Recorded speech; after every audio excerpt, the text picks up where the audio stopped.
मैं हूं डॉक्टर हिना अमजद और मैं लाई हूं आपके लिए एक नया और इन्फॉर्मेटिव हेल्थ शो नन्हे पाँव। What is the ideal time, मतलब जब प्लान करते हैं तो कितना अर्सा पहले उसकी कंसल्टेशन और उसकी जो है प्री प्रेगनेंसी काउंसलिंग के लिए आना चाहिए? 2-1 माह पहले। अगर आपका वेट पहले ही ज़्यादा है तो प्रेगनेंसी में वैसे भी आपका वेट गेन होता है। बिल्कुल। हमारा जो एम है कि पैदाइश के वक्त तंदुरुस्त माँ हो और जो बच्चा हो वो भी तंदुरुस्त हो। अल्ट्रासाउंड बेसिकली इसमें जो आवाज़ की वो लहरें इस्तेमाल की जाती हैं जो कि ह्यूमन ईयर की परसेप्शन से बहुत ज़्यादा हैं। एक पूरे दिन की खुराक है माँ की, वो कम से कम 1800 से 2000 कैलोरीज पर मबनी होनी चाहिए। लेकिन एक्सरे के बारे में बहुत कुछ आ गया कि एक्सरे एक्सपोजर नहीं होना चाहिए ड्यूरिंग प्रेगनेंसी। फर्स्ट 3 मंथ्स में बिल्कुल भी नहीं होना चाहिए।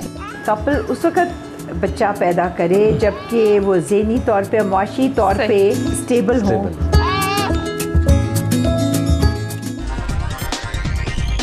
नन्हे पाँव देखिए हर जुमेरात की सुबह 10:30 पर सिर्फ A+ पे।